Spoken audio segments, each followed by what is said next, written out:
So why do youth players, their arms are basically like rubber? They can Yeah. literally bounce back day after day, and then Yeah, you have to be careful with that thought, though. Like some youth players have that ability, right? Typically, those guys are the mechanically efficient guys, right? One of the more common misconceptions about these injuries are it's a one-time injury. 95% of throwing injuries are overuse injuries. It's because something has happened and you've overstressed the system. It's not you have one throw and something pops. It's all overuse. And I think that's one of the biggest misconceptions about kids is that they can bounce back quicker. They've got growth plates. There's serious things that can happen to a child's elbow and shoulder if you have that mentality. And I think that's one of the most frustrating things that we hear a lot is that they're pitching back to back. They're pitching all summer. They've pitched, 150 pitches 3 times a week. It's just like that's gonna fail at some point. Let's finish it.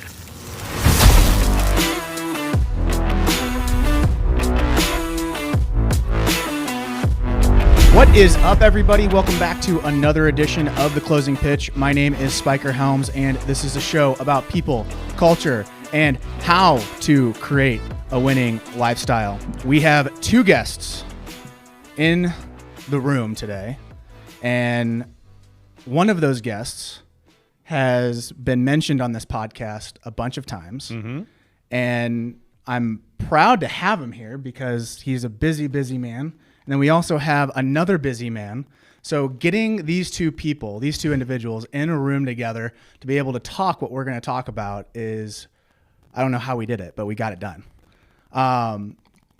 Travis Griffin, who is a former coach in our organization. I coached with him. Dave has coached with him. Obviously, I've coached with Dave and coached with Travis. And the podcast has come from these types of conversations that we've had in the car. Epic conversations on the way to Game changers, baby.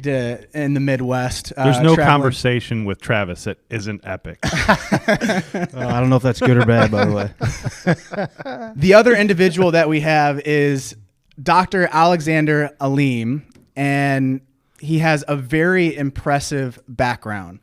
He did his undergrad at WashU. He did his residency at Barnes Jewish, and then also did his fellowship at Rothman Institute. So that resume alone is just very, very impressive. And he is an orthopedic surgeon, elbow and shoulder specialist. And obviously, after I said that, a bunch of the audience knows exactly where this conversation is going. I'd also throw in he's a magician in the OR. This guy's amazing, man. I paid Travis extra to say that. Yeah, that's right. Yeah. How are you doing today? I'm doing well. I'm glad to be a part of this, and thanks y'all for letting me join. A lot of this, and you kind of mentioned, this kind of spawned from conversations that Travis and I have had in the OR, kind of the past year about some stuff. So happy to join, and happy to kind of continue these conversations. Is there anything that I missed in your resume? Because again, I don't want to miss anything. It's always weird talking about yourself a little bit, but I'm a shoulder and elbow surgeon at WashU, so all I do is treat shoulder and elbow pathology. I treat pretty much range from 14 to 100, so I'll take on anything and everything. So athletic injuries, non-athletic injuries. A small portion of my practice is athletic injuries, but it's not all that I do. I take care of people with degenerative conditions. I do shoulder replacements. I do elbow reconstructions. I do everything in between. So my practice and my knowledge base is pretty comprehensive when it comes to shoulder and elbow, and some of that is athletic related, but a lot of it isn't. Yeah, but would you agree that a lot of times you're getting the patients that are what most orthos aren't necessarily, they're challenging cases typically that most orthos are going to hand to you as a result. At least working with you and a lot of other guys. Yeah, I think we get a combination of it.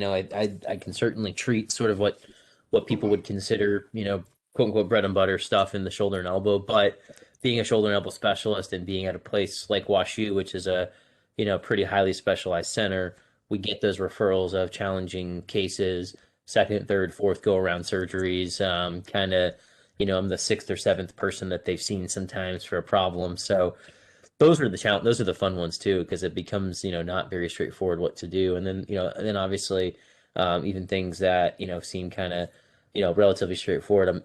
Those are fun to take care of too. Each patient's got a little bit of a different, unique factor that you kind of have to factor in when you're taking care of them. How did you get into elbow and shoulders? Because it's a unique area because you're dealing with athletes, but you also have some issues with just every day. Example, my uncle just went through labrum surgery and then also had rotator cuff, and he has never played baseball, and he was mostly a football player, and from what I know, he just lifts and that's about it, and then goes about his everyday business. Like, how did you get into shoulders and elbows? So part of it, I think, is my training in residency. As you mentioned, I trained at WashU Barnes-Jewish Hospital, and we have a very robust history of shoulder and elbow specialists, starting with Ken Yamaguchi, who has been in the area for 30 years now almost. Kind of started a shoulder and elbow program, and has done a lot of research in the shoulder and elbow. And so as a resident, you get some exposure, because not every residency has like a distinct shoulder and elbow kind of rotation. Shoulder and elbow problems can be treated by, sports medicine specialists as well as hand, upper extremity specialists. So there's a lot of overlap in terms of kind of what we do. But a lot of the research that we've done kind of influenced me, and then a lot of the surgeries that we do are really fun. And I think the thing that I mentioned is I get a broad experience. Like you said, I take care of athletes, I take care of adults, I take care of kids, I take care of arthritis, I take care of muscle, tendon. So there's a lot of different things that I do, even though it's a relatively sort of limited anatomy. I know I'm jumping a bit ahead here in our conversation because I do want to. We're doing the deep dive right now, and then I want to get into player development. But this question has popped into my head: is that we're at an all-time high when it comes to Major League Baseball and guys throwing extremely hard. deGrom just came out, the 3-0 podcast, which is a baseball podcast. They had a really interesting graphic, and deGrom has literally increased his velocity every single year when he's entered in Major League Baseball. And now his average fastball is sitting at 100 during spring training. It's absurd. It is absurd. Yeah. Like, I don't know how we're doing it as a human race, but as a fan, it makes me love it. Gravitate more towards the game. Sure. What's your take on this? Like, the increase of velocity, and at what point is there a breaking point? Yeah, is there a point where, like, no pun intended, maybe a little bit? Like, literally the arm just literally explodes out of his socket. I think personally, like at some point, like 2012 was an interesting year for me. I think because at that was the moment where we had as many guys throwing at 100 or over 100 in 1 year as what they did in the history of the game. Right? There were the same number of guys at 100. It's like, is this sustainable? And I think each player is unique and to themselves. Like, their mechanics are going to be the defining factor of how well that their arm holds up over the test of time. It's not, again, this goes back to Dave and I have had this conversation a lot of times. Is it, how do they manufacture that velocity? Mm-hmm. Is it over efforted, right? So thoracically, are they producing too much rotational movement where the valgus force loads are becoming excessive? Like that's the barrier line for me.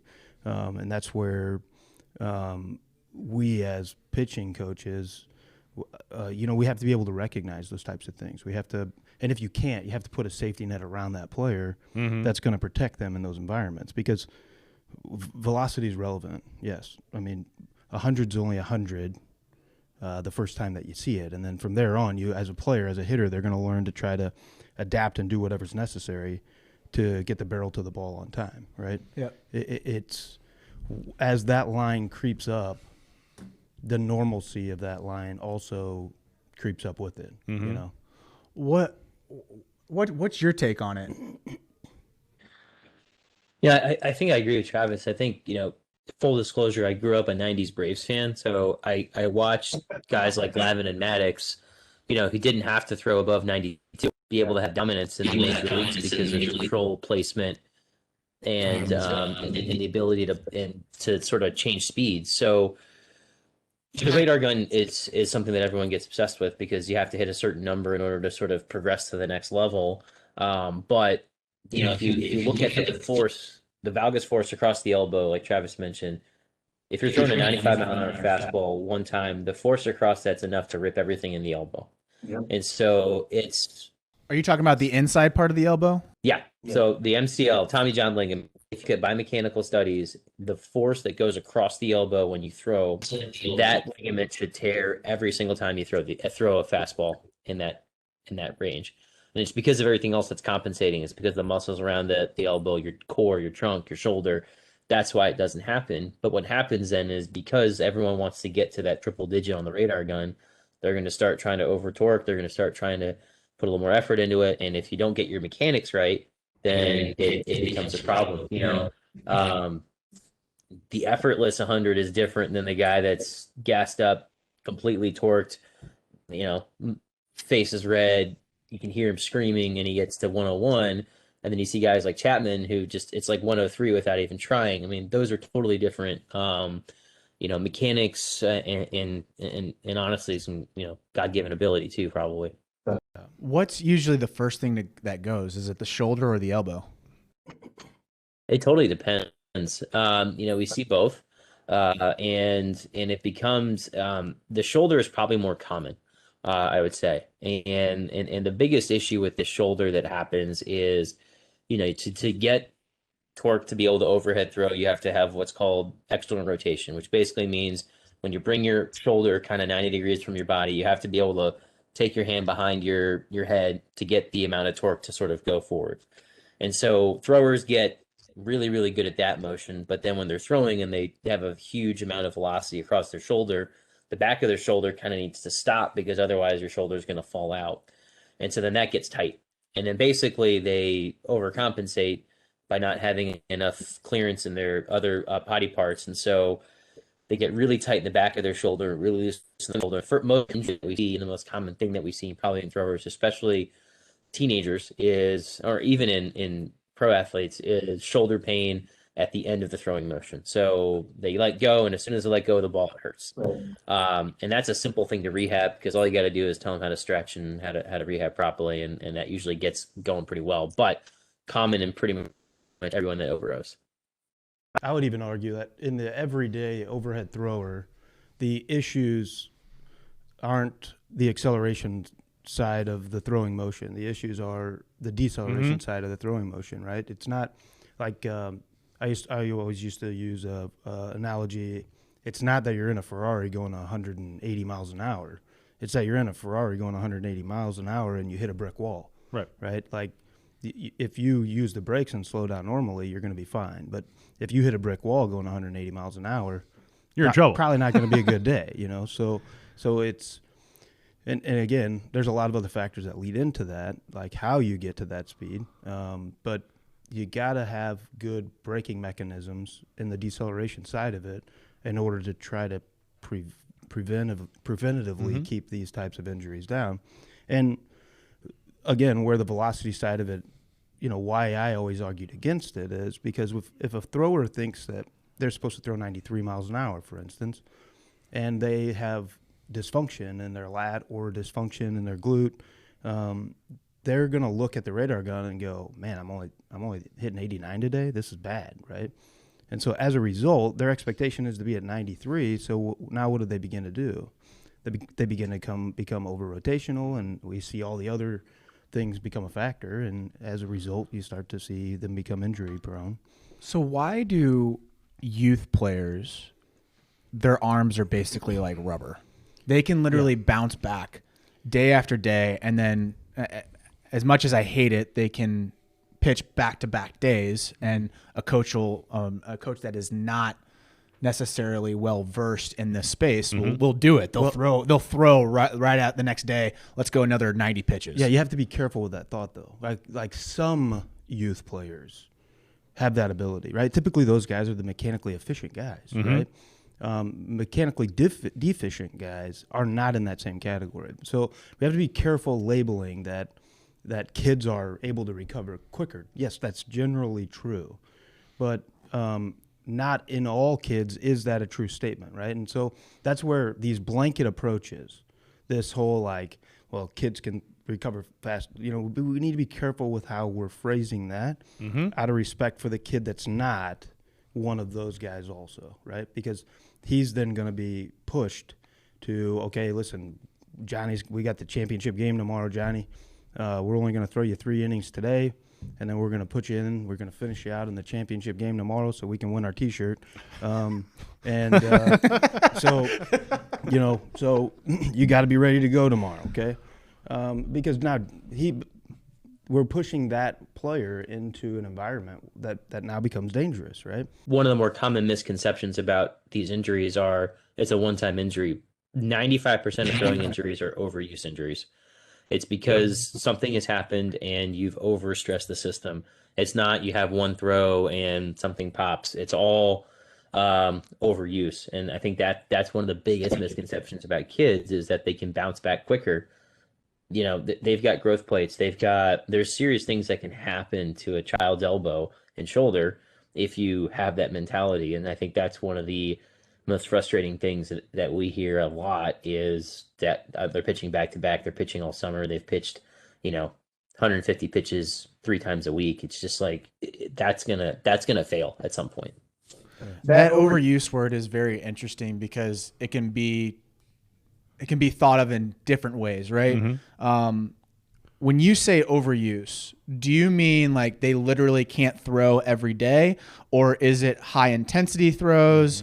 Is it there's only a certain amount of time you can actually throw per day or per week or per month or per year?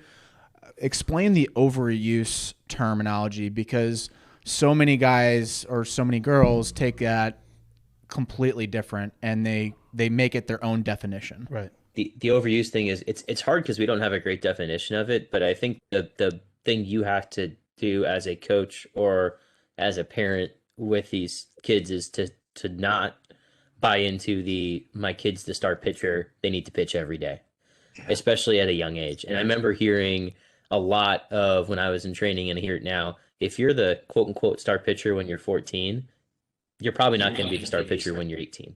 Right.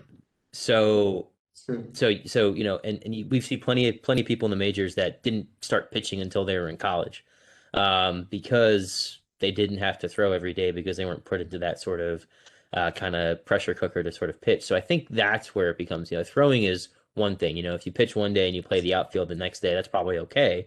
But if you're pitching high leverage situations in which you're, really torquing your shoulder, your elbow, you're throwing overhead, you're on a mound trying to max effort every day, that's going to be a problem. And so really making sure that you have proper rest in between those sessions. And if you want to play in other positions, I think that's fine, especially as a youth, because that's part of the game. But really trying to get away from honing in on just pitching when you're young, I think is really important. I would throw on to that, like all pitches are not created equal, right? Dave, we've been on the mound, we've thrown.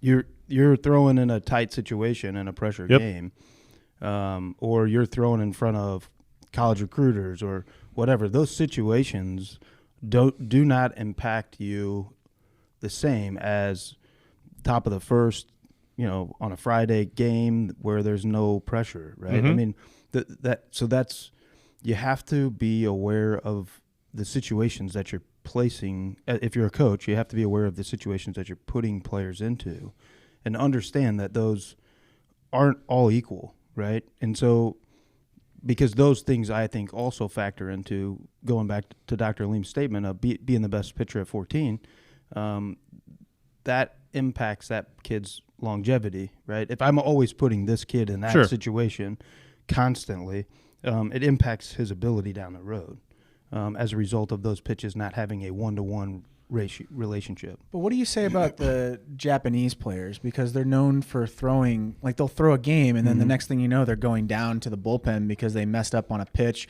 in the third inning and they're trying to figure out that pitch. It's a totally different conditioning system than what we have here in America, right? It's traditionally why Japanese players do not transition well long-term into our systems, right? Because we're very limited, limit. They don't have limits, correct? No, none at all, right? Like, but their idea of efforts are. But how does too. that? Okay, so Dr. Right? Aleem, how does that affect the arm though? How does that? Why is Japanese players? Why are they able to throw 200 pitches and then we're because they're not 100% effort pitches, right? Like they'll throw you hear 200 pitches for them, but they're throwing them at 50% effort, right? They're even in the game. No. Yeah, it's the same. I mean, in the game, it's a little bit different, but when we're here and even in bullpen sessions, Travis talked about, like, if you're a 95-mile-an-hour pitcher, you better be hitting 95 on the radar gun every time. Otherwise, you're out because something's wrong or you're not getting it. So I think it's also the sort of the conception of training too, in those off days and when we're having those bullpen sessions, it's all about your max effort. And so I do think that's something that has kind of stemmed. I heard a really interesting conversation a year or two ago at one of our meetings. We had a symposium with a bunch of Japanese surgeons with a bunch of American surgeons kind of talking about that. And I think one of the things that they sort of concluded was that, the way that we kind of train and we expect our kids and our players to sort of train in those bullpen sessions is completely different than the Japanese expectation. And they're not nearly as best with the radar gun as we are.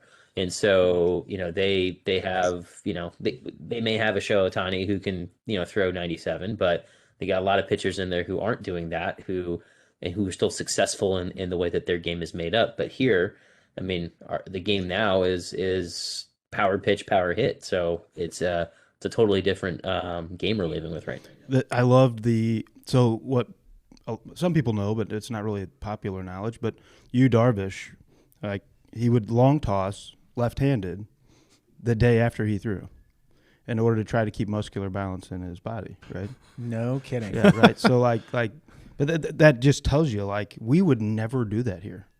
Never. Like, guys would go take 2 days off and then long toss with their throwing arm. Like, they never throw. In fact, the only time we ever throw with our offhand is, like, just for fun. I mean, Dave and I have done this before, literally on a baseball field. You know what you just did now.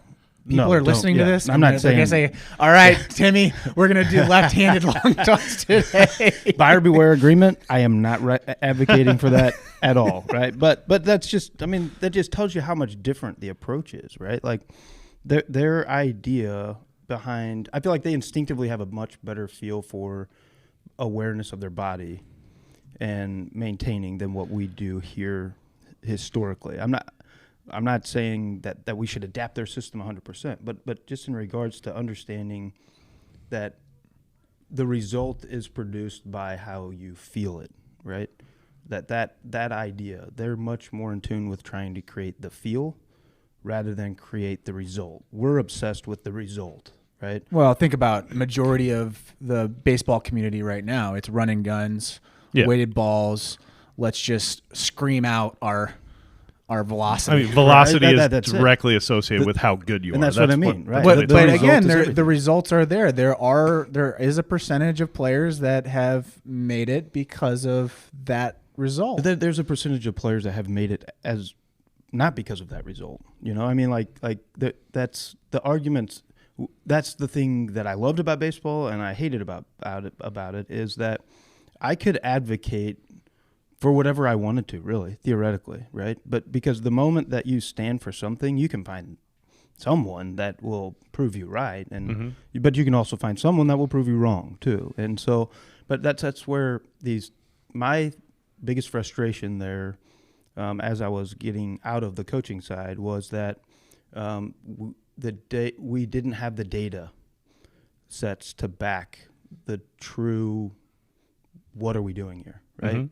The means are all there, like the applications, the utilities, the technology, it's all there.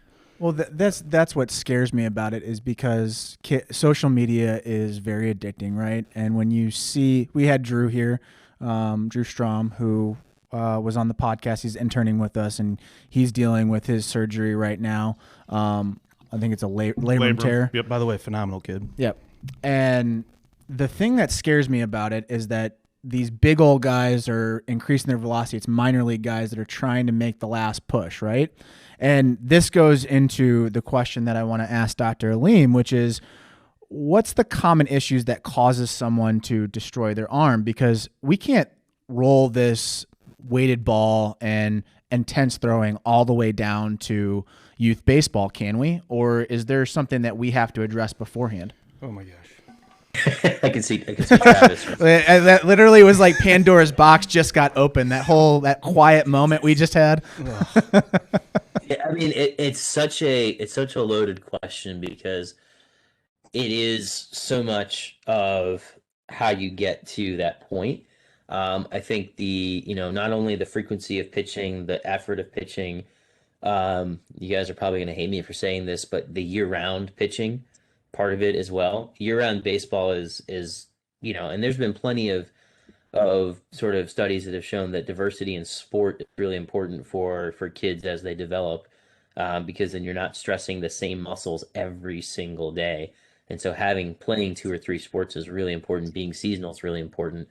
And a lot of the stuff that we're talking about in terms of the training, like you said, we're talking about elite people, the top 0.5% of people that are throwing, that are trying to get to that last little bit.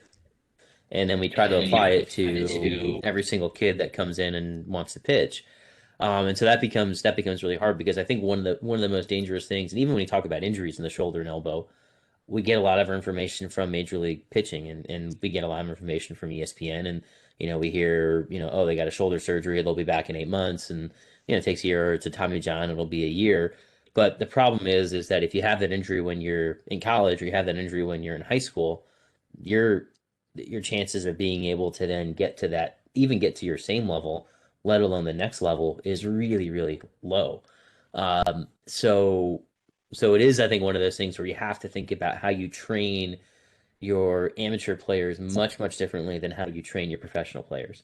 And that becomes really hard, because we just extrapolate everything we learn from the professional ranks and try to disseminate it across everybody. Yeah, I like the analogy of, like, if I went and tried to work out with a CrossFit workout, and I haven't done it, right? So if I go in the gym and try to keep up with somebody that does CrossFit every single day, there's no way. I'm going to hurt myself, right? And we're comparing professional athletes who have skeletal maturity, who have literally trained in this for their whole life, and then we're going to take that idea and try to translate that down to a skeletal immature young athlete who the desire's there, and they're going to do whatever they deem necessary to try to get to where they want to get to, and we're going to give them information like I feel like it's not responsible in some situations where I know kids that have been given weighted balls and an app to go and do them, and sent home after 15 minutes of explanation, and they say, okay, go home and do that. And they've never even watched this kid throw.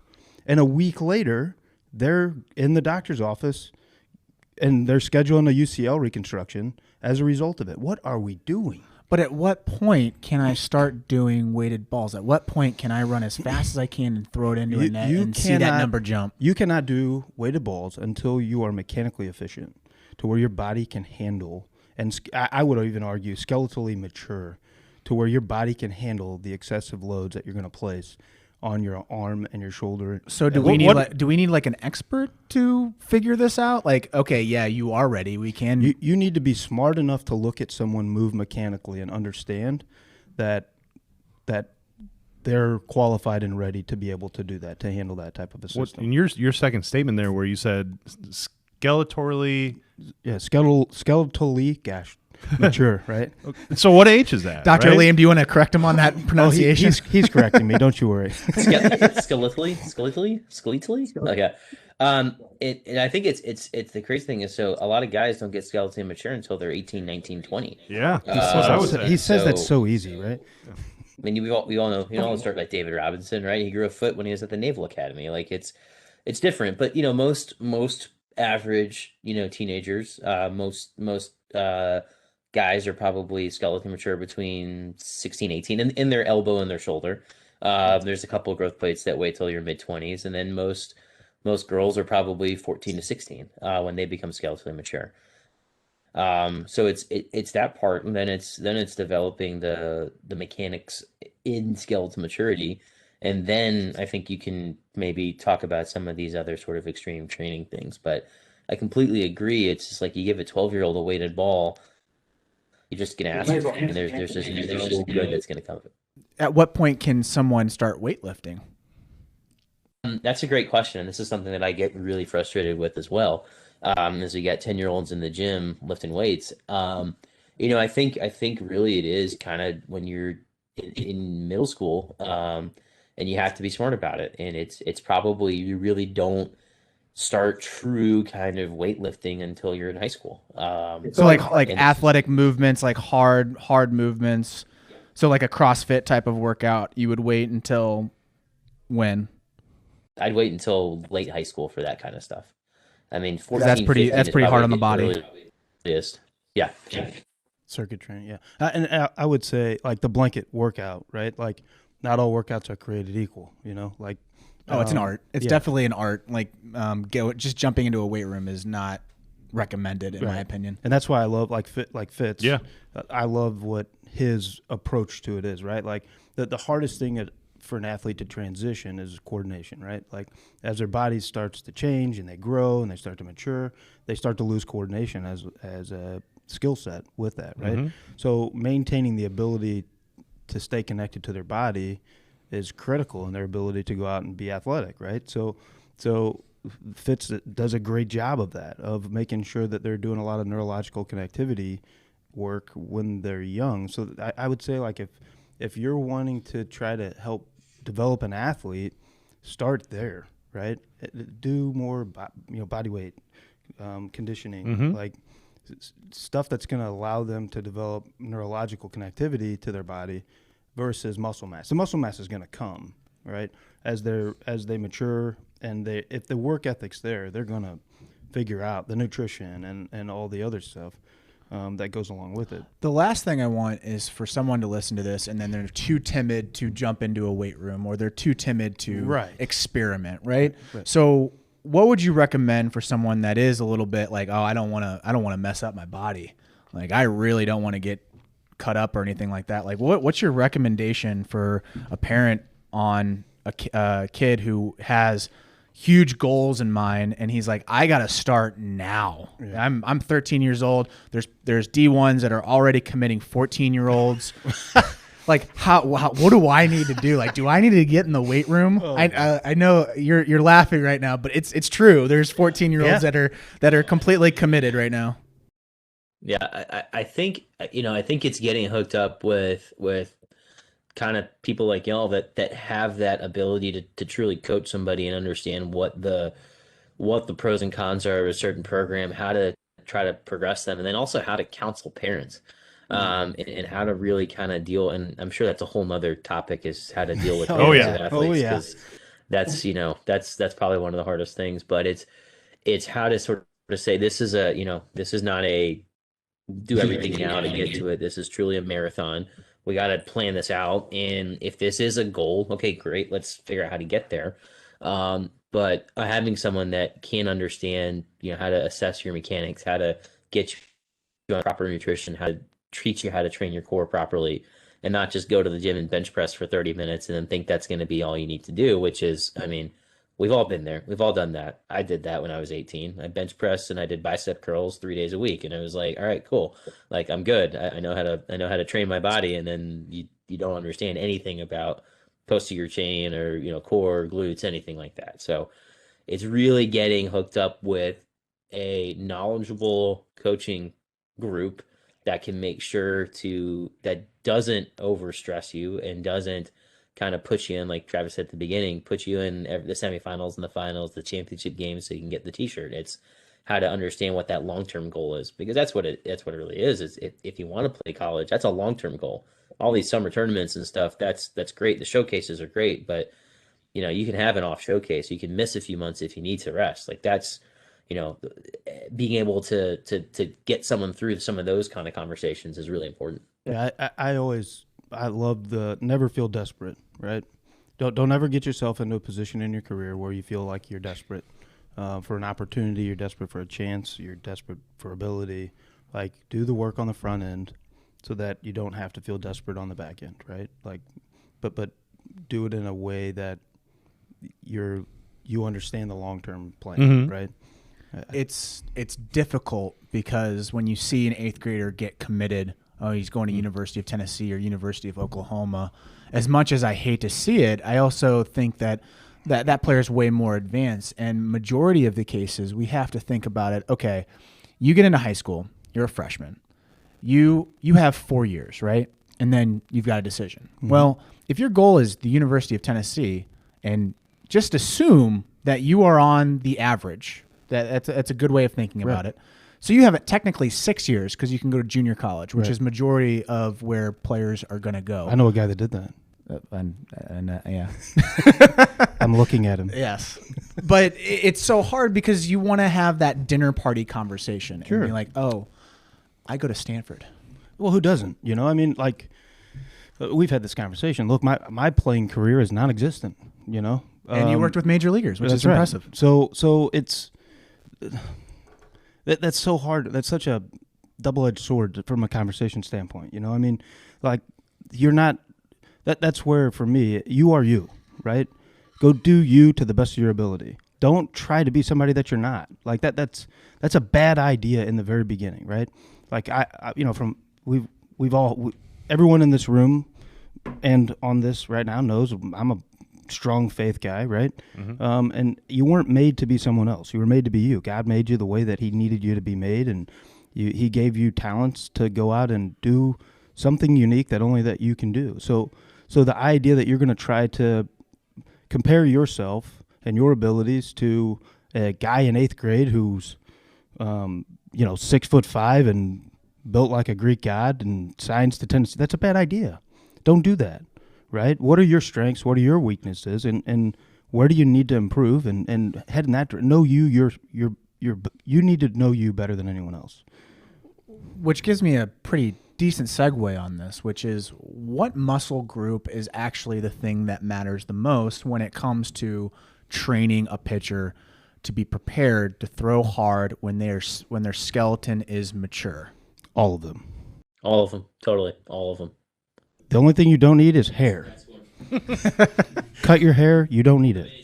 Yeah. I think that's one of the biggest misconceptions is you need a strong arm. It's not the arm. The arm is is part of it. You need core, you need legs, you need flexibility in your arm, certainly to get the appropriate torque and to get the position, but it's not building up your shoulder muscles. It's getting everything else ready to undergo. I mean, because it's basically like your arm is a lever, and you just need to get the lever all the way back to the maximum position that you can get it, and then it's a rubber band that's just going to fling across. So, all of them. What's the engine? Your back leg. That's a good question. Yeah, just the back leg. That's it. That's all you need. That's the back leg and an arm. Yep. If you can do that, you're good. No, I'm kidding. It's all of it. I mean, you're creating momentum. You're creating. I can't believe I'm saying hip to shoulder separation, right? Like these products that are being sold in our community, where it's just literally like, oh, get your shoulder 10 times stronger than anybody else. If it was that easy, people would have been doing it 70 years ago, right? Like that. It's just not that easy, right? And everybody wants it to be a quick, simple fix, right? What the quick simple fix? You're the quick simple fix. Some of these products, yes, they're great. They help. I worked with Alan Jaeger, the Jaeger bands and shoulder stability and creating range of motion. Like, I love that stuff, right? I was a huge advocate for it. But if you want something that's going to be like a quick fix, you're doing the wrong thing. It's not there, right? So you gotta. Pitching is just like anything else, right? You've got to put the time in at the right level of effort to understand how your body moves, and then be willing to put the uncomfortable time in to make those adjustments. And if the belief in your ability and the desire to do that aren't there, the product's not going to solve that problem. From a priority standpoint, like ranking wise, on like someone throwing hard, I've got a couple here listed. I would like define hard though. What do you mean? What's hard? Like throwing. Every student I ever taught, by the way, is going to love this part right here. Throwing above 90 at some point. Okay, fast. That's fast. Yeah, basically. Yeah. Dunking a basketball. For dunking a basketball, yeah. I feel like 90 is dunking a basketball in baseball. So right? here's why I say that. The moment that I say hard to a pitcher, every muscle in their arm tightens up, right? We equate the idea of hard to the idea of effort, right? Like hard is a measurement of three things. It's difficulty, it's substance, right? Like a brick is hard. Water is hard too if you hit it going fast enough, right? Or it's idea of effort, right? Little Jimmy's trying what? He's trying hard. The idea of effort, when we apply it to the idea of effort, you got to look at the context, right? Like, okay, so I'm playing basketball against LeBron James, right? Who's trying harder? Me or LeBron? You. Why? Because he has a lot more talent. I'm not as good as LeBron, right? And I'm a competitive dude, and I don't like to lose, right? Well, you're also like 5'9" and white. So. Listen, don't count. Do not count me out, right? No, I'm kidding. Count me out. Put your money on LeBron, right? But so that's where we need to measure what we're doing accurately, right? So if I want to throw the baseball fast, right, that's a totally different idea, right? I need to gather myself, move in a certain way, and then move really quickly. And essentially, that's what you're doing, right? If I try to hit a baseball hard, what happens? I muscle up, I get tight, I'm late, and I'm not going to get the barrel there where I need to on time, right? However, if I wait, recognize, and then move quickly, right? If I try to generate barrel speed, it's a totally different outcome, right? So that's why I ask, define hard. So throwing above 90. Okay, yeah, fast. Here are the topics: is genes, posture, training program, biomechanical, and technique. What would be your rankings off of those? The cause of someone to throw hard. Genes are obviously part of it, and that's the part you can't control. So I'd say you can't really say yes or no. You just have to, I think like Travis said in the last, you have to figure out what your abilities are, and then the rest are sort of, I think they all kind of go hand in hand. Mechanics, technique, and posture are all kind of all one and the same. So if you got someone that's got horrible scapular posture because they're slouched, they're not going to be able to get the right technique and mechanics to clear their arm to the right position, and they can't get the right rotation because they're sitting on their spine's not flexible. So it kind of goes into that. It's all together, and I think that's one of the things you have to recognize. How often do you see that? Because posture nowadays, with the cell phone always being in a young person's hand, how often are you seeing posture being one of the leading causes of these issues? It's a great question, because I think posture is one of the most common reasons of shoulder pain across all populations, and it's because 21st century society, computers sit down. In the last year, we've been doing more and more of that. And so, the shoulder blades just kind of scrunch forward and you're hunched over. I probably have this conversation at least 3 to 5 times a day when I'm in clinic, and I catch myself sitting forward while I'm doing that too. And I have to sit up and get myself cleared. But your shoulder blade is 30 to 40% of what we consider shoulder motion. So you got to have good scapular mechanics in order to have appropriate shoulder motion to be able to do anything. And basically what happens is the front sort of the shoulder blade becomes tight. So your pec minor is one of the muscles that becomes really tight. And then basically all the muscles on the back of your shoulder blade that you think about, like your rhomboids, your levator, all the trap, they become relatively loose. And so anytime you try to do anything with the shoulder, your shoulder blade tires out, and then you put more stress on your actual shoulder joint. And that's another real common reason that people have shoulder pain. especially if they haven't conditioned themselves appropriately or have that appropriate posture, appropriate mechanics. When they try to elevate themselves and sort of go hard, as we were kind of talking about earlier, that's when that's one of the more common reasons. And so if you target that, you can a lot of times take care of the pain in the shoulder joint is just by getting the shoulder blade taken care of. Yeah. How do you evaluate pain? Because youth pitchers, it's the pitcher's hangover. The next day, your arm is just completely just throbbing, and it hurts, right? But then, how do you know at what point are you a candidate for surgery or a serious diagnosis for physical therapy? I think it depends a little bit. I think the pain after you're done and the soreness, and we all kind of know that difference between soreness after you work out and then you feel okay a day later, and maybe it hurts when you move, or pain again when you throw. And I think the biggest thing that brings people in is when they try to throw again, on their next scheduled, whether it's a off day or their next day that they're supposed to pitch in a game, and then they start feeling pain. And then that's really when I think that's what brings people in. The most important thing from my end is to ask people, at what point do you feel pain? Is it as soon as you start pitching? Is it after you've done maybe 2 innings? And then is it the same point in your throwing motion that you always feel pain? Because those are important things in terms of what your diagnosis is, and that can help kind of guide you in terms of, what you need to rehab, or if there's some sort of flags that make you worried about, something more serious that may require, a more acute intervention. And the majority of these things, I think, like we said at the beginning, the majority of these things are overused, they're imbalanced, they're a physical therapy thing. They're usually a relative weakness or relative tightness or relative mechanical issue that you need to work through, and then you can usually get better. You really worry when it's a structural problem, because then that becomes where surgery comes into play, and that becomes career altering for a lot of these kids.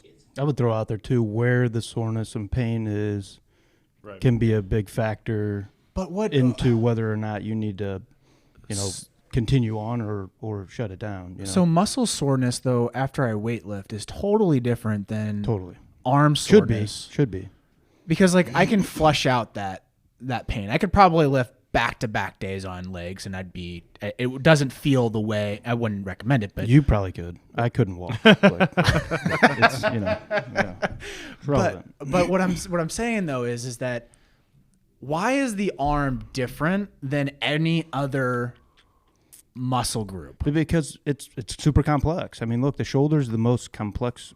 It has the most complex movement of any joint that we have, right? Like the highest range of motion, and we use it so much. I mean, think for just a second, what do you do in your day where you don't use your hands, your arms, your shoulders? I mean, we look past it because we take it for granted. But like the part of what we're talking about with the shoulder positioning and the posturing is all just migratory, right? Like, what do you do in front of you versus what do you do behind you? How much do you do behind you? Nothing. I mean, nothing, right? Yeah. How much do you do in front of you? Everything, right? So if I'm sitting at a desk and I want to increase range of motion, and I roll my shoulders forward, all of a sudden my reach extends. I have more. It's just a migratory response a lot of times, right? So the reason why is because of all those factors, in my opinion. We take it for granted what our body can do until we can't do it, and then. So is that the joint pain that I'm feeling, or is that the muscle pain that I'm feeling? It The next day. It depends a little bit on what you've got. And I think the other thing to remember is overhead throwing is not a natural motion. It's not something that, you're supposed to do 80 to 100 times max effort in a short time span to do. I think that's the other thing. Weightlifting, yeah, you might lift a lot of weights, but you're not doing it for the same time period. Your time under tension, you talk about in weightlifting is very different than your time under tension when you're pitching.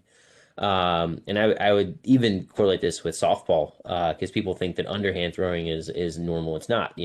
The whipping that you're doing underhand softball pitchers, it's the same thing. It's just you are maxing out for a long period of time, and so everything gets stressed. It's a completely different stress on the body than even weightlifting, marathon running, long-term cardiovascular. It really is testing the limits of what your arm can do. Do you see similar issues with softball pitchers and baseball pitchers, or is that two totally different cases? I think you can see some similarities. The throwing motion is be injured differently than others, but I think the biggest misperception that we're trying to fight is that underhand pitching is somewhat better than overhand pitching. It's the same amount of torque, it's the same sort of idea. And the thing that really, what we've actually studied this a little bit at WashU, Matt Smith has done a lot of work on this, is there's a high rate of injury in softball pitchers and there's no regulation. We talk about pitch counts, inning limits in softball. I mean, you've got the same girl throwing the entire weekend back to back to back, 150, 200 pitches. I mean, that's just that cannot make sense. And so we're seeing a lot more of that now. And I think as girls and women's sports become more prevalent, we're understanding, those injuries. So there are some similarities, but obviously just the throwing motion makes some differences too. How do you diagnose a person that, like, when they come and see you and they say, man, every single time that I go out and throw, it feels like I have a pitcher's hangover and I can't throw with velocity, or maybe they do throw with velocity, it just hurts really, really bad. How do you approach it to where you figure out, okay, yeah, we're possibly looking at Tommy John, or yeah, there's probably a slap lesion tear on your labrum? How do you evaluate that? I think the most important thing is actually talking to people, because that gets you a sense. So it's kind of like we talked a few minutes ago, understanding where's the pain, what exacerbates it. Is it the same position in your throwing motion every time? Have you lost velocity because of it? Have you lost control because of it? Do you notice decreased range of motion? And then do you notice any kind of popping, catching, clicking? With elbow problems, the other thing you want to ask about is numbness and tingling, especially in kind of your ring and small finger, because the ulnar nerve, which is a nerve that sits right next to the Tommy John ligament, can get really irritated in pitchers as well.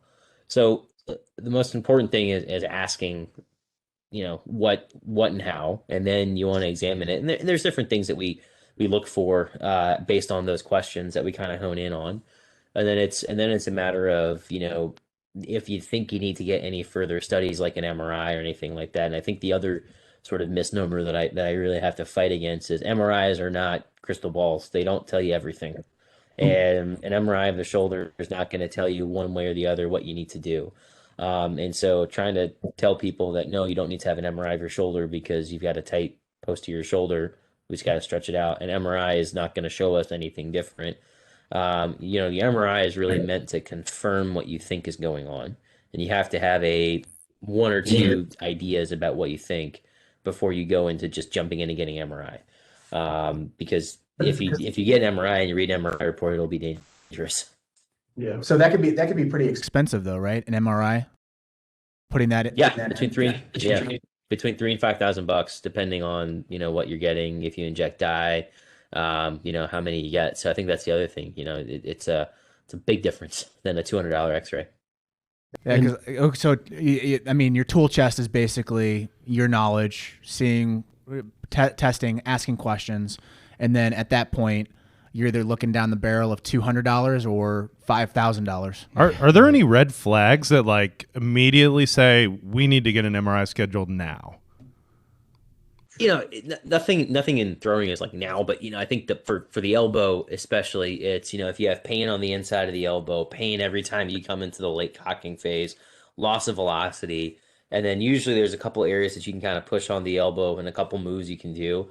And if all of those check off, then you're like, this is a UCL injury until proven otherwise.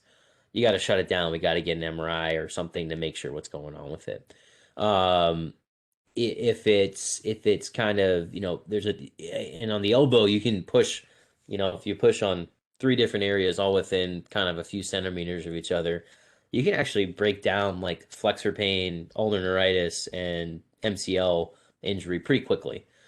Based on just kind of where a kid's elbow may hurt. And that can tell you the ton. Shoulder's a little bit harder. There's not really anything in the shoulder initially that I would say if it's just like an overuse throwing thing that I'd say definitely get an MRI for. I think an acute shoulder injury, I threw and I felt a pop and my shoulder's never been the same. Right. That's a those kind of things you might want to say, okay, let's get some imaging, make sure nothing's bad. But 3 months of pain and it hurts when I throw and I've noticed decreased velocity. I don't think you need to jump into that.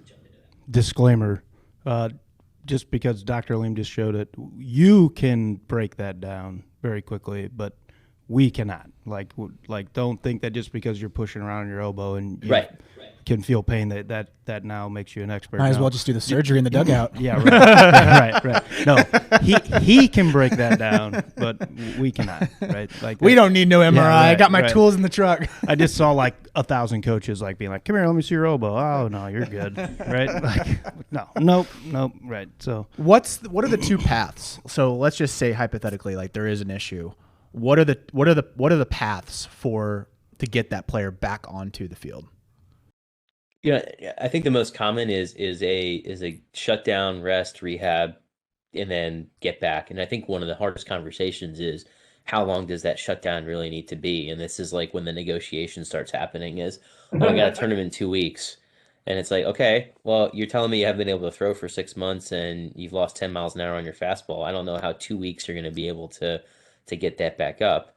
And so that becomes one of the harder parts is when it's a shutdown and it's rehab, people are really impatient and they want to get back immediately. And sometimes it can be a few months before you get back. And then I think for some of those other really concerning injuries, that's when surgery comes into play. And realistically, for a throwing athlete, it's a year before you're probably throwing again anywhere close to the same level. And even then, it's still 80% of people get back to the same level. So 20% of people may not even get back to that level. And then we don't even know how many percent of people really can get to the next level. So of these high school kids that are getting Tommy John surgeries, 80% are getting back to high school. What percentage of them are even getting to play JUCO or college? And what percent of those kids are even going to the pros? It's really small. So that's where it becomes really hard. If it is something right. Can you real quick? So like what you just said, like I think that's a common misnomer in baseball, right? Like athletes think that just because you get Tommy John surgery, that you're going to have a performance increase. Like that is a common misconception in the baseball world, right? That's a rarity. On my side, like just being in between the two arenas there, like method of injury is a big factor in it, right? And how well post-operative recovery goes is also a major factor in it, right? Can you explain a little bit like chronic versus acute UCL tear, how that affects outcomes? Like because I've read chronic, you're probably going to do okay, but that's as a result of you having never really been able to perform at your peak level as a result of the chronic nature of the injury versus acute. It may be different. Can you expand on that a little bit? Yeah, I think this is kind of a little bit to when we talked about earlier, is we extrapolate so much from professional sports onto amateur sports, and so what happens is that you hear about, okay, you got a professional pitcher had Tommy John surgery, they come back 2 years later, they're throwing 5 to 10 miles an hour faster, they're better, everything like that. And they're part of that 80% of group that gets back to their level, but they're already at the professional level when they had their injury. You've got a high school kid that has that same injury. It's a totally different set of circumstances. They have a totally different set of training, totally different set of expectations. And so they're not going to really be able to get back. They may get back to high school level. And I think the other thing is there is a lot in terms of the acuity of the injury and what's injured. Shoulder surgery for pitchers, that's usually not great. We don't hear a lot of success stories after labrum repairs and pitchers getting back. And so that's really something to worry about. Elbow may be a little bit easier to kind of get through, but I still think it's a for every one or two pitchers that you've got that said, oh, they've gotten better, you've probably got the same number of pitchers that never get to that same level or kind of go stay in the minors then or something like that. So I think it's really hard because we want to focus on the positive outcomes. We want to focus on the people that do really well, and that's what we think we're going to do. But if you have to look at it from a broad perspective when it comes to that. What is your opinion on because you mentioned those paths before, the shutdown, physical therapy, or we're going with the knife and we're gonna cut you up. What's your opinion on PRP injections, stem cell, and then also cortisone injections? The first two are we don't have a lot of evidence to say what they're going to do. The cortisone injections are great anti-inflammatory injections. And again, I think this is when you look at a pro athlete, it's completely different set of circumstances to what they need to have. There's an investment on the owner side. They're paying them a lot of money. There's a time sensitivity because everyone's in it for this season. And so you can get a cortisone injection to maybe help with some shoulder pain and kind of get through the season if you can perform. Stem cell and PRP have some theoretical advantages, but there's really nothing that we know in any kind of scientific literature to show that it's going to help. So for people that don't know what PRP injection is, it's a platelet-rich plasma, so everyone's on the same page. But go ahead. Sorry, I wanted to make sure I put that in there. No worries. Yeah, so basically PRP is you take a sample of your blood and they spin it through some machine that Travis sells you, and then you. That's accurate. That's accurate. Yep. Yeah. And then we charge you $3,000 for it. But I think it's So bring one tomorrow. For a pro athlete, you're throwing the kitchen sink at them, right? So it's like we want to do everything we can to make sure that this player does not go out and is not out for a year. So they're going to get these injections. They're going to do stuff that's a little bit maybe not totally scientifically proven because you're willing to do that and you're willing to take the expense of that. I think for amateur athletes, there's really not much of a role for that, and I get really worried when we've got 14 and 15-year-old kids that have said they've had shoulder and elbow steroid injections, multiple injections, because I've seen that before and it makes me just cringe because that's doing more harm than good, I think, to non-pro athletes. Because what could be the effect of that? Like, it's cost, risk, benefit. I mean, it's basically a huge analysis. If you feel comfortable going down that route, what is the possible negatives of that? I think for steroid injections, if you're going to feel good, and if there's some sort of underlying problem where it's a mechanical problem or a structural problem, you can mask that for a little bit and potentially do more damage. Also, theoretically, if you have a lot of steroid injections, they can cause damage to muscles, tendons, joint surfaces if you inject a lot in somebody. And usually you're not doing a ton of these injections. But I think the biggest thing for me is, especially for teenagers, you don't want to mask that problem with a steroid injection. It's completely different than if you're gunning for a playoff spot, in the middle of September and you got to get someone through a month. Sure, and they're being paid a lot more money to do it. That comes with the territory. But I think, a high school kid, I would never advocate a steroid injection for. I never say never, but pretty low. That's what I don't get when we say like, oh, Major League Baseball does this, so we should do it too. Oh, yeah, right. That's like they think it's like a gold standard. Like, no, the context is totally different because you're dealing with high dollar athletes. You're dealing with TV deals. You're dealing with sponsorships. That person is hired. You're not hired. We still got to make sure that you're healthy. So I don't get the whole thing of like, oh, MLB, it's the gold standard. But that goes back to the desperate decision making, right? Like, I don't think that you make that decision if you don't feel desperate to make that decision. What is your opinion on the whole MLB pitching standards for youth? The pitch smart data. Yes. I think it's a good start. I think it's helpful, and we've kind of talked about how everyone sort of compares MLB to what they should do for their 13-year-old kid that's pitching. So I think having Major League Baseball try to at least acknowledge that they have a lot of influence and power over coaches and parents and kids, honestly, is great. And so it's a good starting point. I think it's something that we need to evaluate and we need to really kind of make sure. I think one of the things that we hear a lot about is, even though these guidelines are out there and these rules are out there, the compliance of leagues and coaches to actually have that, use these data, use these guidelines is still pretty low. depending on where you are. I mean, there are still coaches that completely ignore all of this stuff despite their league supervisors and everything telling them. So, and they don't really get reprimanded. And parents are kind of trusting coaches to let their kids sort of do stuff, and then they get kind of, I think sometimes can get pulled into the glory as well, and so it becomes on the adults to really kind of to regulate it. So it's a great starting point, but it needs to. I think if it needs to work, you have to have people that are willing to do it and reprimand people for not doing it. I don't think coaches, no coach intentionally hurts their player, right? I don't think that that's the intent. I think that what they're doing in their mind, they think it's perfectly fine. But at the same time, like you have to have the wherewithal as a coach to back up, take a step back a little bit and say, okay, listen, is the decision that I'm about to make for this kid worth it?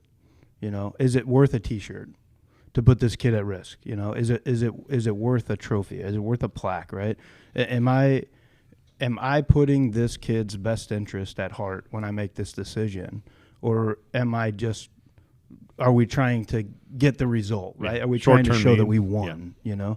Don't let your pride get in the way of making those decisions for your kids, because they are going to grow up. They're going to become grown men, and their career they're going to be staring in the headlights of the last day at some point. That's what I find so interesting, is because you're trying to teach your players to compete, right? You're trying to tell them, hey, fight all the way until the end. Right. And then you kind of go back to this like, oh no, you pitched 90 pitches the other day, so we can't throw you. Like it's interesting because you're at a cross section between culture and health. Right. But you have to be smart. I mean, like as a coach, like don't take the job if you can't be smart about the decisions you have to make. That's the bottom line. Like it's putting little Jimmy at second base for a game and letting Tommy have a shot at it is long-term going to be a benefit, because at some point the roles are going to be reversed. Right. And if my opinion's always been, if you've been on that mound, it's like an island out there sometimes, right? You feel like you're there all alone. Mm-hmm. And if you can't reflect on what that guy is going through, you're much less likely to have empathy for the situation that they're going through as a position player, as a result of that. So there's no game in the world when you're young that's worth that, right? Like teach. Well, think about the negotiation that goes on. So we've all been there. Right. 7th inning, you're up by 1, and Jimmy comes up and says, "Coach, I can totally close this game out. I can do this." But you said your arm hurts. Like, no, it feels 100% right now. Yeah. Now it all of a sudden feels good. Right. And then you're kind of like, well, maybe it does feel good. Do you listen to the data then, or do you listen to the player, or do you listen to signals that happen all leading up to that point? What do you do? See, I didn't have a ton of that.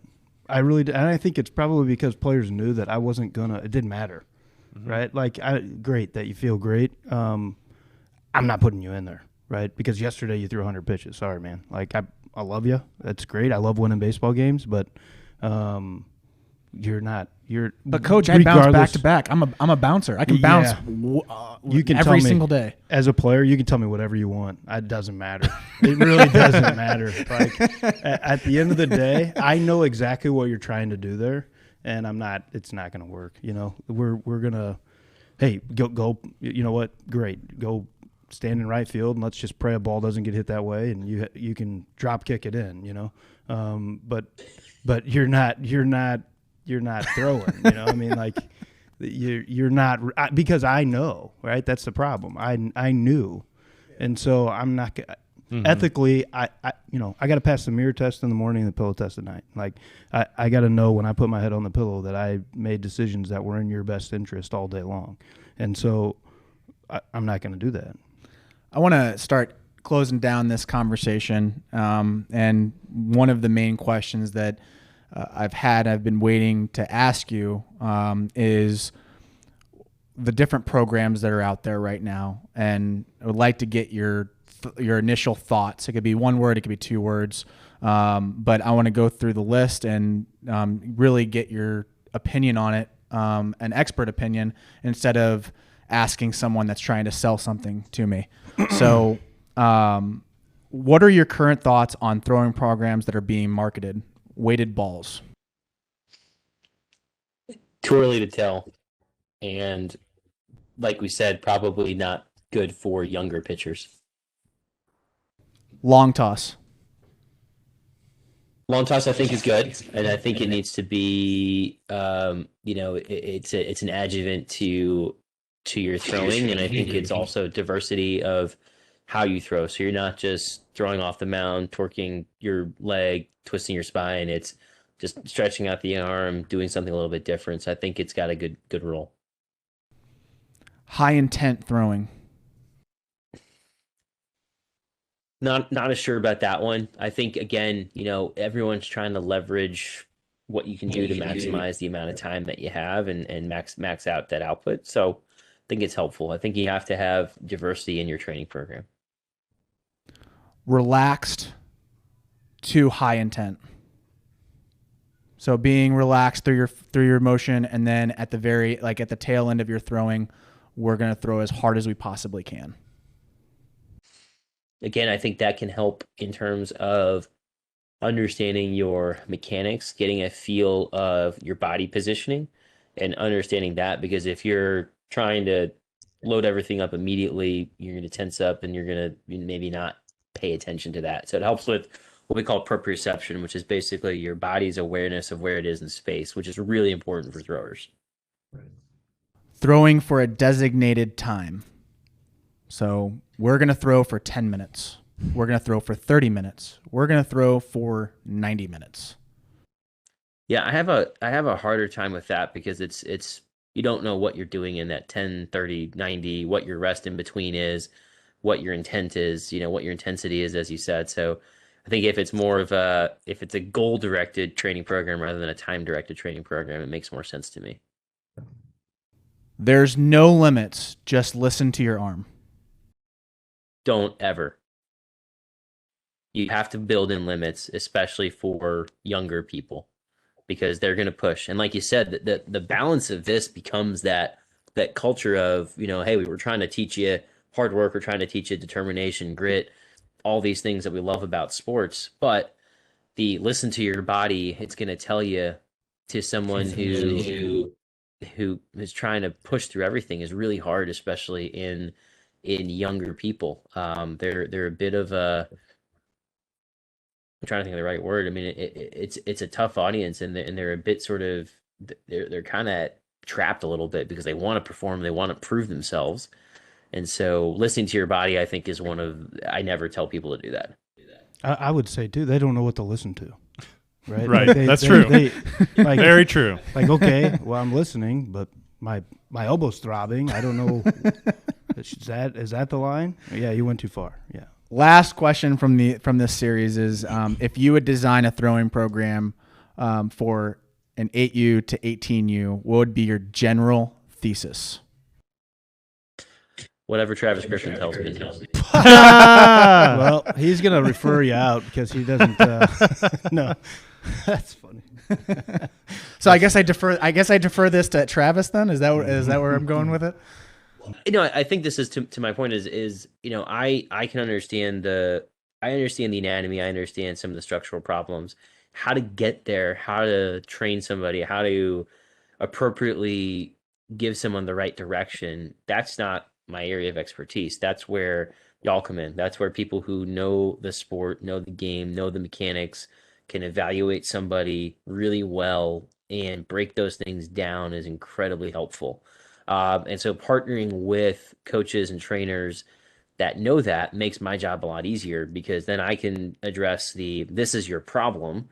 Let's talk to this person who then can go out with you and take, break down everything, make sure you're progressing well, show me videos of how things are going on. And then when I see you back in a few weeks, did we make progress? Did we not make progress?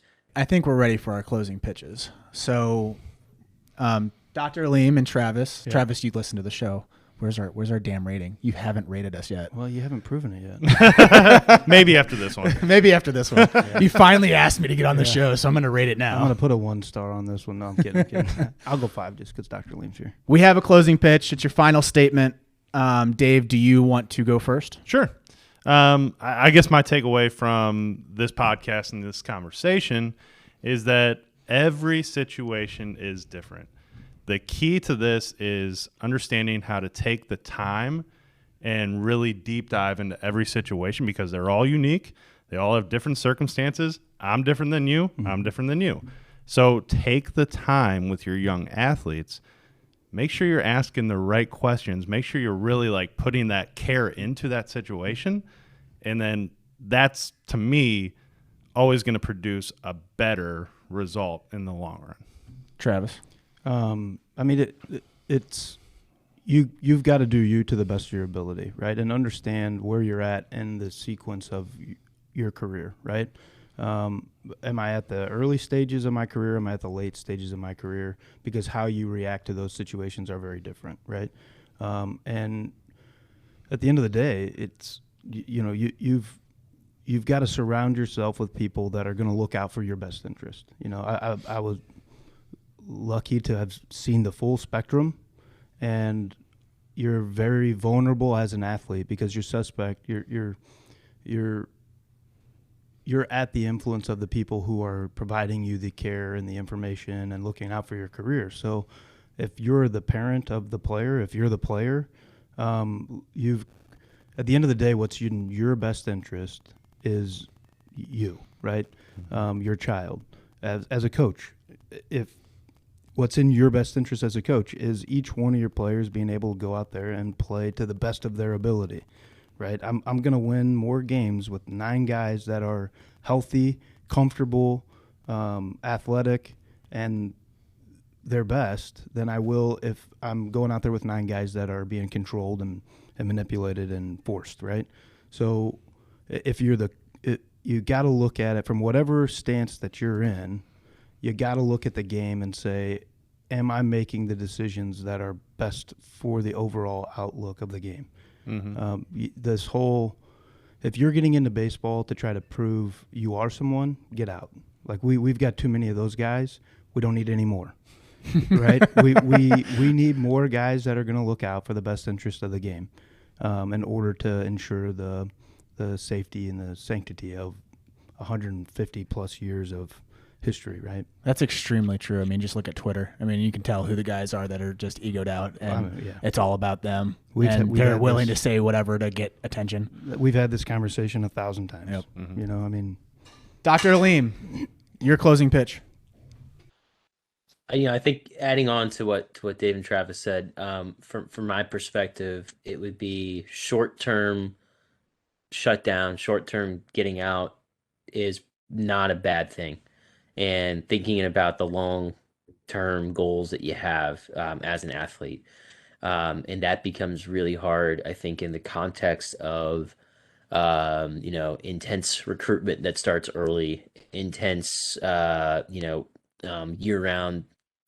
showcase all the time. You got to be given the highlight reel and everything like that. And so just kind of remembering that perspective of you might be out for a little bit, you might miss that tournament that was really big, but long term, hey, we still can get you to where you want to go if we do this the right way rather than trying to take shortcuts. And because then that's when you start running into problems, and then that's when I'm more than likely going to be involved with an operation rather than if you identify a problem, you rehab it properly, you adjust things, you can probably avoid me doing anything to you. And that actually is probably better for you in the long haul. What I found super interesting was the last answer you gave on if you would design a throwing program, what would be your thesis? And you threw it back on us, which is a huge testament because I think so many people believe that they're experts in something or willing to give their opinion in something, but they're not necessarily, they know what they know, right? And I really appreciate you saying that because I see it on Twitter all the time. Like, I love Twitter. I love the community on there. There's some really good guys out there. But then there are some people out there that will give their opinions when they don't need to give the opinions because they think they know better and they're so egoed out. I think from a standpoint on this episode, what I took away from it is knowing what you're really good at and double downing on that and being able to educate people on that specific topic. That's what was super fascinating. If you couldn't tell, Travis was the elite liaison. He's in that medical space, and he's also in the coaching space. Dr. Aleem is obviously well-versed and knows a lot about the shoulder and elbow. Dave and I are just literally flies on a wall in this conversation. That's not true. So, Dr. Aleem, I really appreciate your time. I know you're super busy. I thank you so much for joining us on a Sunday. I know that your wife is pregnant right now, so she's due at any moment. So Let's go. Congrats, man. Congratulations. It's awesome, you. man. Thank you. Yes. No, So- this is a fun conversation, and I think you know, like you said, I think this is all about sort of knowing what you know and how to leverage that in the best way. And this is a team effort, and getting people to collectively kind of work together to a common goal is one of the most important things. And so that's why I love these kind of things. So this is fun. This is fun for me to do, and I learned a ton. So appreciate the opportunity. Thanks, Doc. Guys, if you were listening to this episode and this is your first time listening to it because someone probably shared it with you, subscribe to the show. Give us a rating. Travis is going to give us a rating after this show. I'm doing it right. I'm doing it right now. He's actually entering in as we speak. So, guys, I appreciate it again. Please subscribe. We'll talk with you in the next episode. Thanks, guys. 5 stars. Here you go.